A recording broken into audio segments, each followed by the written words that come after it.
नमस्कार, अरुणाचल समाचार में आपका स्वागत है। मैं हूं रैनो में। आइए बुलेटिन में सबसे पहले देखते हैं मुख्य समाचार।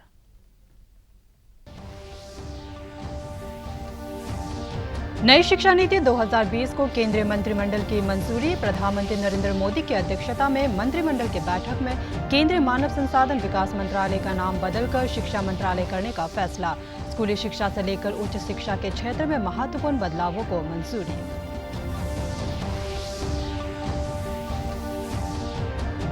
भारत की ताकत को कई गुना बढ़ाने वाले राफेल लड़ाकू विमानों की पहली खेप अंबाला एयरबेस पहुंची। प्रधानमंत्री नरेंद्र मोदी और रक्षा मंत्री राजनाथ सिंह ने वायुसेना को बधाई देते हुए इसे भारत के लिए ऐतिहासिक दिन बताया।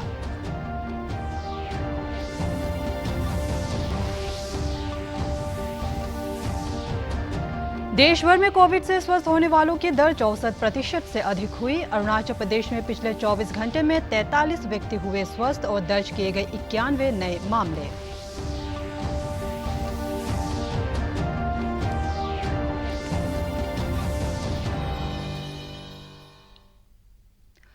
केंद्रीय मंत्रिमंडल ने राष्ट्रीय शिक्षा नीति 2020 को मंजूरी दे दी है। नई शिक्षा नीति में स्कूली शिक्षा से लेकर उच्च शिक्षा व्यवस्था के क्षेत्र में कई महत्वपूर्ण और बड़े बदलाव किए गए हैं। कैबिनेट के फैसले के बाद नई दिल्ली में संवाददाता सम्मेलन को संबोधित करते हुए केंद्रीय सूचना और प्रसारण मंत्री प्रकाश जावड़ेकर ने कहा कि सरकार ने शिक्षा नीति को लेकर 2 समितियां बनाई थी। उन्होंने कहा कि नई शिक्षा नीति के लिए बड़े स्तर पर सलाह ली गई और जिलों तथा ग्राम पंचायत स्तर पर भी सुझाव लिए गए। इस अवसर पर बोलते हुए उच्च शिक्षा सचिव अमित खरे ने कहा कि इस शिक्षा नीति में उच्च शिक्षा में मल्टीपल एंट्री और एग्जिट प्रणाली की नई व्यवस्था की जा रही है, जो एक महत्वपूर्ण बदलाव है।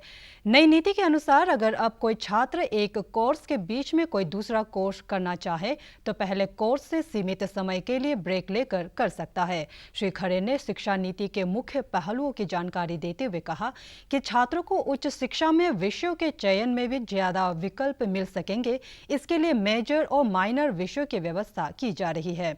नई शिक्षा नीति में शिक्षा संस्थाओं के संचालन और नियमन के लिए बनाए गए संस्थाओं जैसे विश्वविद्यालय अनुदान आयोग और अखिल भारतीय तकनीकी शिक्षा परिषद AICTE जैसी अलग अलग संस्थाओं की जगह केवल एक नियामक प्राधिकरण होगा। राष्ट्रीय शिक्षा नीति 2020 में स्कूली शिक्षा के क्षेत्र में भी सुधार पर जोर दिया गया है। विशेषकर प्री प्राइमरी कक्षाओं को लेकर कई महत्वपूर्ण परिवर्तन किए जा रहे हैं। अब पाठ्यक्रम और पढ़ाने के तरीकों में भी बदलाव किया जाएगा। साथ ही बच्चों को कक्षा 6 से ही वोकेशनल पाठ्यक्रम पढ़ाया जाएगा। इस मौके पर केंद्रीय मानव संसाधन मंत्री रमेश पोखरियाल निशंक ने आशा प्रकट की कि सभी शिक्षाविद इस नई शिक्षा नीति का स्वागत करेंगे। एक नई शिक्षा नीति को उसमें मंजूरी दी गई, यह बेहद महत्वपूर्ण है क्योंकि 34 साल से शिक्षा नीति में परिवर्तन नहीं हुआ था। एक नए भारत के निर्माण की बात की है, जो स्वच्छ भारत होगा, स्वस्थ भारत होगा, सशक्त भारत होगा, समृद्ध भारत होगा, श्रेष्ठ भारत होगा, एक भारत होगा। उस नए भारत के निर्माण में ये नई शिक्षा नीति 2020 मील का पत्थर साबित होगी। उच्च शिक्षा में हम 2035 तक 50% GER ग्रॉस एनरोलमेंट रेशियो तक पहुंचेंगे और उसके लिए होलिस्टिक एजुकेशन की नई व्यवस्था लाई जा रही है, जिसका सबसे बड़ा अंग है multiple entry and exit.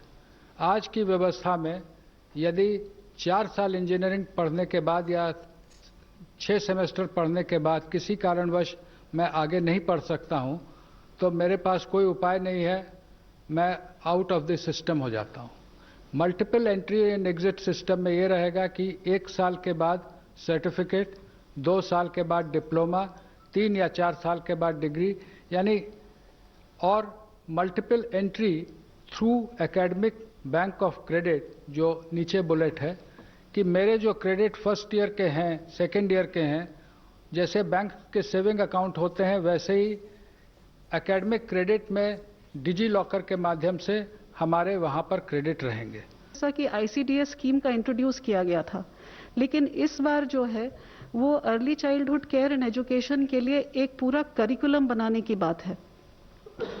Curriculum के अलावा यूनिवर्सलाइजेशन जो सस्टेनेबल डेवलपमेंट गोल्स में भी जो लिखा हुआ है, तो इस शिक्षा को जो पूर्व प्राथमिक शिक्षा होती है उसकी यूनिवर्सलाइजेशन की बात की गई है। इसका जो करिकुलम है वो एनसीईआरटी के द्वारा डेवलप होगा और 3 से 6 वर्ष के जो बच्चे हैं, जो आंगनवाड़ी में भी पढ़ते हैं, कुछ बच्चे प्री स्कूल में भी पढ़ते हैं, उन दोनों सिस्टम्स को कंटिन्यू करके वहाँ पे एक play based, activity based, flexible, multifaceted जो करिकुलम होता है वो लागू किया जाएगा, जिसके लिए ट्रेनिंग की जाएगी। चीन के साथ विवाद के बीच भारत की ताकत को कई गुना बढ़ाने वाले राफेल लड़ाकू विमानों की पहली खेप अंबाला एयरबेस पहुंच गई है। इन्हें रिसीव करने के लिए खुद वायुसेना अध्यक्ष air chief marshal RKS Bhadauria मौजूद थे। राफेल लड़ाकू विमानों को खासतौर पर भारतीय वायुसेना के लिए तैयार किया गया है। इसमें भारतीय परिस्थितियों को ध्यान में रखते हुए हेलमेट माउंटेड साइट, रडार चेतावनी receiver, flight data recorder, infrared search और ट्रैक सिस्टम, जैमर, उच्च ऊंचाई वाले ठिकानों से संचालन के लिए कोल्ड इंजन जैसे फीचर्स लगाए गए हैं। राफेल विमानों के अंबाला एयरबेस पर लैंड करने पर प्रधानमंत्री नरेंद्र मोदी, रक्षा मंत्री राजनाथ सिंह, केंद्रीय गृह मंत्री अमित शाह, सूचना और प्रसारण मंत्री प्रकाश जावड़ेकर ने वायुसेना को बधाई देते हुए इसे एक ऐतिहासिक दिन बताया। रक्षा मंत्री राजनाथ सिंह ने ट्वीट कर कहा, बर्ड्स अंबाला में सुरक्षित उतर गए हैं। भारत में राफेल लड़ाकू विमानों का पहुंचना हमारे सैन्य इतिहास में एक नए युग की शुरुआत है। ये मल्टी रोल वाले विमान वायुसेना की क्षमताओं में क्रांतिकारी बदलाव लाएंगे। देश में कोरोना संक्रमण से स्वस्थ लोगों की संख्या 10 लाख तक पहुंच गई है। इसके साथ ही स्वस्थ होने की दर अब 64.51% ही हो गई है। कोरोना से मृत्यु दर भी घटकर 2.23% रह गई है। केंद्रीय स्वास्थ्य एवं परिवार कल्याण मंत्रालय के अधिकारी ने बताया कि पिछले 24 घंटे में 35,286 मरीज ठीक हुए हैं। अब तक कुल 9,88,029 रोगी स्वस्थ हो चुके हैं। अधिकारी ने बताया कि पिछले 24 घंटे में देश में कुल 48,513 लोग संक्रमित हुए हैं। इसके साथ ही संक्रमितों की कुल संख्या 15,31,669 हो गई है। इनमें से 5,09,447 का इलाज चल रहा है। एक दिन में 768 लोगों की मृत्यु के साथ कोविड-19 से मृतकों की संख्या 34,193 हो गई है। अरुणाचल प्रदेश में कल कोविड संक्रमण के 91 नए मामले दर्ज किए गए, जिसमें से राजधानी क्षेत्र ईटानगर में 28, चांगलांग जिले में 18, ईस्ट कामेंग जिले से 10, तिरप से 8, अपर सियांग से 6, वेस्ट कामेंग जिले से 5, लोहित से 4 और ईस्ट सियांग जिले से 3 मामले सामने आए हैं। इसके अलावा lower Dibang valley, lower Subansiri और वेस्ट सियांग जिले से 2-2 मामले, लोअर सियांग, तवांग और लेपारादा जिले में 1-1 मामले दर्ज किए गए हैं। राज्य में कोरोना संक्रमण के सक्रिय मामलों की संख्या 710 है और अब तक 617 कोविड रोगी स्वस्थ हो चुके हैं। प्रदेश में पिछले 24 घंटे में 43 कोविड संक्रमित व्यक्ति स्वस्थ हुए हैं। अब तक राज्य भर में कोरोना जांच के लिए 68,000 से ज्यादा सैंपल कोविड जांच हेतु लिए जा चुके हैं। नाहरलगुन का जो रैपिड रेस्पॉन्स टीम का जो है किया टोटल टेस्टिंग जो है एंटीजन का 1664 है, उसमें 26 पॉजिटिव किया। देन आपका ओसोका होटल केयर सेंटर में 43 टेस्ट किया, तो उसमें सब निगेटिव है। लेकी में 32 किया, उसमें 2 पॉजिटिव मिला। बंडोडरा गेट में 284 किया है, उसमें 1 पॉजिटिव मिला है। देन ट्रिम्स में 52 टेस्ट किया एंटीजन, तो उसमें 1 पॉजिटिव मिला। तो आज का एंटीजन टेस्टिंग जो है वो 2043 है, तो उसमें से हम लोग का 32 आज पॉजिटिव मिल गया। तो ये सब आज का जो हम लोग का वार्ड का एंड ऑल फैसिलिटीज का बना टेस्टिंग। केंद्र सरकार के लोकल फॉर वोकल नीति की वकालत करते हुए राज्य के उप मुख्यमंत्री चाउना मेन ने अरुणाचल प्रदेश के स्थानीय उत्पादों की खरीद को वरीयता देने के लिए एक नीति बनाने पर जोर दिया है। राज्य के उद्योग मंत्री तुमके बागरा और संबद्ध विभागों के सचिवों के साथ वीडियो कॉन्फ्रेंसिंग के दौरान श्री मेन ने कहा कि केंद्र सरकार ने घरेलू उद्योगों को बढ़ावा देने के लिए स्पष्ट गाइडलाइंस तय की है। इसके तहत स्थानीय स्तर पर तैयार होने वाले उत्पादों की खरीद को प्रोत्साहित कर रोजगार के अवसर पैदा किए जा सकते हैं। चाउना मेन ने कहा कि ऑयल फार्म, कीवी जैसे राज्य में बेहतर संभावनाओं वाले कृषि और बागवानी फसलों का उत्पादन बढ़ाकर प्रदेश के ग्रामीण इलाकों की अर्थव्यवस्था को मजबूत किया जा सकता है। उन्होंने मेगा फूड पार्क और हस्तशिल्प उत्पादों को प्रोत्साहन देने की भी वकालत की। अपर सुबनसिरी जिला मुख्यालय दापोरिजो में कोविड-19 प्रबंधन पर एक बैठक हुई। जिला उपायुक्त कांतो दांगेन की अध्यक्षता में जिले में कोविड-19 प्रबंधन की वर्तमान स्थिति पर आयोजित इस बैठक में विधायक तान्या सोकी, पुलिस अधीक्षक तारू गुसार, जिला स्वास्थ्य अधिकारी टी ताकी, भाजपा और कांग्रेस के प्रतिनिधि, छात्र और अन्य संगठनों के प्रतिनिधियों ने हिस्सा लिया। इस अवसर पर पुलिस अधीक्षक तारू गुसार ने बताया कि गृह मंत्रालय के दिशा निर्देशों के अनुसार 50 वर्ष से अधिक उम्र के पुलिसकर्मियों को कोविड ड्यूटी से अलग रखा जा रहा है, जिससे जिले में पुलिसकर्मियों की कमी हो रही है।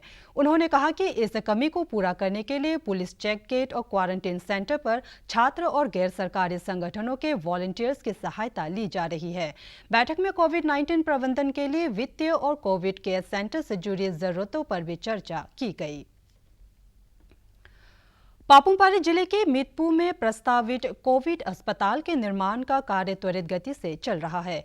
ईटानगर राजधानी क्षेत्र और पापुमपारे जिले के कोरोना संक्रमण के बढ़ते मामलों को देखते हुए संक्रमित व्यक्तियों के इलाज के लिए कोविड अस्पताल की संख्या बढ़ाने की जरूरतों को ध्यान में रखकर जिला प्रशासन निर्माण कार्य को प्राथमिकता के आधार पर करा रहा है। दोईमुख सब डिवीजन के एसडीओ एस तायांग ने बताया कि कामगारों की कमी के बावजूद निर्माण कार्य तेजी से पूरा किया जा रहा है। मौसम उतना ठीक नहीं था तो उसका चलते काम में थोड़ा सा ये हैम्पर हो रहा है, लेकिन होपफुली बाय 31 तक या बाय 30 तक तो ख़त्म मतलब ये हो जाना चाहिए। सारा लेबर सारा वो डिपार्टमेंट अपना अपना काम को ये बहुत ही अच्छी तरह से कर रहा है और हम भी मतलब यहाँ का बिंग आज दोईमुख एसडीओ हम भी काम को बराबर मॉनिटरिंग मतलब कर रहा है। अरुणाचल प्रदेश व्यापार एवं वाणिज्य परिसंघ और निर्जुली बाजार समिति ने कल ईटानगर राजधानी क्षेत्र के निर्जुली में राशन, फल और सब्जी की बिक्री करने वाले दुकानदारों को कोविड-19 के मद्देनजर ग्राहकों को उचित मूल्य पर आवश्यक वस्तुएं उपलब्ध कराने के महत्व के बारे में जागरूक किया। व्यापार संगठन ने दुकानदारों से कोविड महामारी का लाभ उठाते हुए मुनाफाखोरी न करने की अपील की। उन्होंने व्यावसायिक वर्ग से अपने हितों के साथ साथ आम लोगों की जरूरतों को पूरा करने में प्रभावी भूमिका निभाने का आह्वान किया। होलसेल ज़्यादा करता है, इसका लिए मैं एक एडमिनिस्ट्रेटर को मेरा तरफ से एक सुझाव करता हूं कि आप हर मार्केट में एक होलसेल का स्टॉक सेंटर कर दीजिए। जैसे कि निजुली में हमारे यहाँ में एक स्टॉक सेंटर कर दीजिए, नाहरलगुन, ईटानगर में एक स्टॉक सेंटर करने से क्या होगा कि तब हम लोग एक्चुअल रेट को पता चलेगा कि होलसेल वाला ज़्यादा कर रहा है ना रिटेलर ज़्यादा कर रहा है। ईस्ट सियांग जिले के सेरेम गांव के लोग सियांग नदी के तेज जलधारा से हो रहे भूमि कटाव को रोकने के लिए हर संभव प्रयास कर रहे हैं। हाल ही में भारी बारिश से सियांग नदी में उफान से हुए भूमि कटाव के कारण गांव को बहुत नुकसान हुआ है। इस गांव के लोगों ने बताया कि इस साल कई एकड़ कृषि भूमि सियांग नदी में समाहित हो चुकी है। उनका कहना है कि पारंपरिक तरीके से बांस के बाड़ लगाया जा रहा है, लेकिन तेज जलधारा से भूमि कटाव की समस्या का समाधान अभी तक नहीं हो पाया है। सेरेम और नामसिंग गांव के लोगों ने राज्य सरकार से भूमि कटाव से गांव के अस्तित्व पर मंडरा रहे खतरे को टालने के लिए ठोस कदम उठाने का अनुरोध किया है। सिगार बांध नहीं टूटने से पहले ही हमारा गांव इरोशन होना शुरू हो गया था। जब टूट गया तो इतना इफेक्ट हुआ है कि सैकड़ों यानी कि हजारों हेक्टेयर जमीन चला गया है। गांव वाला लास्ट 2 मंथ से आज अंतर्राष्ट्रीय बाघ दिवस मनाया जा रहा है। बाघ संरक्षण के बारे में जागरूकता पैदा करने के लिए दुनिया भर में हर साल 29 जुलाई को यह दिवस मनाया जाता है। केंद्रीय पर्यावरण और जलवायु परिवर्तन मंत्री प्रकाश जावड़ेकर ने विश्व बाघ दिवस के अवसर पर अपने संदेश में कहा है कि देश में बाघों की संख्या में वृद्धि में वन विभाग के कर्मचारियों का महत्वपूर्ण योगदान रहा है। उन्होंने कहा कि ताज़ा गणना के अनुसार देश में बाघों की संख्या 2900 767 है। देश में 4 वर्षों में इनकी संख्या 741 बढ़ी है। पर्यावरण मंत्री ने कहा कि 1973 में जब बाघ परियोजना शुरू की गई थी, उस समय देश में सिर्फ 9 बाघ अभयारण्य थे, जिनकी संख्या बढ़कर अब 50 हो गई है। अरुणाचल समाचार के आज के अंक में इतना ही। हम कल फिर हाजिर होंगे अरुणाचल और देश दुनिया की खबरों के साथ। आप देखते रहिए अरुण प्रभा। नमस्कार।